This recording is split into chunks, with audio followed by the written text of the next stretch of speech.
YouTube channel. Ayan po ang aking mga lettuce. Ayan po, mga 5 days pa lang po siya, na maliliit pa lang po. Ayan po, 20 days. Nakalagpas na siya sa styro cups. Variety po niya ay Olmeto. Binebenta po namin ng iba niyan, iba po kinakain. Yan po nasa cups na yan ay ano yan, direct sewing ko po yan para hindi na masyadong maraming trabaho yan. Tapos po ilalagay ko yan. Yan sa ilalim na yan, meron pong box yan. Pinatungan ko lang. Diyan po natin lalagay yung mga direct sewing na yan. Pakikita ko sa inyo mamaya. Yan, diyan po ilalagay ang pinakalupa niya, yung coco pit. Ayan, kaya ganyan na po mangyayari.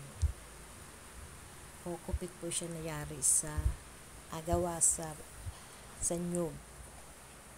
Ayan na po siya. Yan po yung aking lagayan. Yan po, susukatan po yung tubig na ang 1 liter is 2 ml ng Natsol. Ayan po ang nasa bottle nila, Kiss A and Kiss B. Kiss po yung tatak niya, Natsol. Yan. Titimplahan po natin yan. Ang 1 litro ng tubig, 2 liters naman ng Natsol. Natsol po with iron. Hinahaluan po din po namin ng iron. Laki parang lumaki agad ang lettuce. Ngayon, tatatakpan na natin. Pag nahalo na natin, ito yung mga aking direct sewing. Lalagay po natin isa-isa yan dyan. Ayan. Pag lumaki na yan, pwede nang ibenta. Pera na agad dyan. Yan po, dyan sa butas na yan natin ilalagay ang styro cups. Yan po, ganyan na po yan. Guys, ayan na yung juice. Ano ba tarik? Dalang hita na kinuha yung katas niya. Ayan, juice na siya. Sarap siguro niya, no? Purong-puro. Then, lalagay natin sa rep para lumamig. Pwede itong takpan nito? Hindi ito?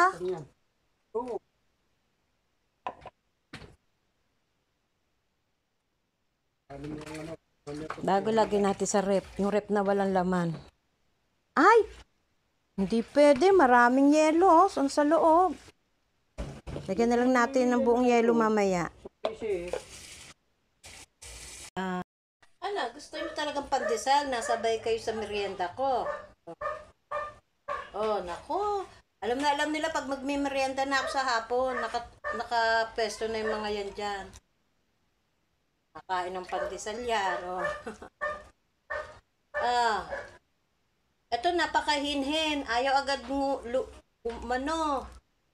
umanga, oh, si Zoe, oh. Si Zoe, si Amber. Oh, di mo? Kain din sila pandesal. Mas kumain eh. Mas kumain ng dalawa. O, tingin mo to, ang hina, o. O, bago pa yung lumungo nga. Katulad ditong babae, o. Kain. Okra, 20 pesos lang, o. Bagong pitas yan. Ito lang kaganda sa mga probinsya. Yeah, mga tanim-tanim lang po yan dito sa lugar namin. Tapos, may naglalako, binibenta lang nila ng 20 o 40 na. Ulam na naming mag-asawa. Kasi mga bata, ayaw ng mga gulay. Diba? Kaya mga matatanda na lang ang kumakain ng gulay. Sa kanila yung ulam namin, ito ang uulamin namin ngayong gabi. Guys, may nanghihingi sa aking matanda na kahit barya-barya lang, lagi napunta yan dito. Bibigyan natin. Kasi once na pag ako nagbibigay sa matanda, may dumadating na pera sa akin. Parang merong madalit salita, may blessing na dumadating sa akin. Ayan siya.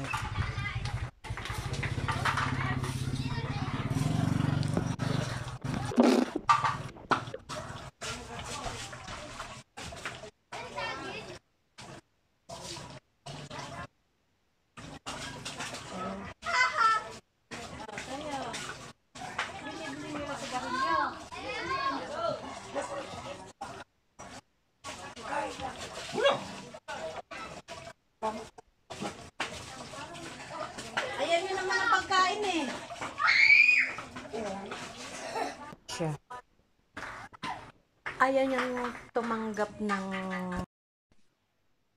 is nakita niyo yun. Ganun yun, na yun. Lagi napunta yan dito nang hihingi. Pero ayaw niya ng pagkain. Binibigyan ko siya ng pagkain. Ayaw niya. May pera gusto niya. Kaya sabi ko nga, baka binibili niya ng sigarilyo.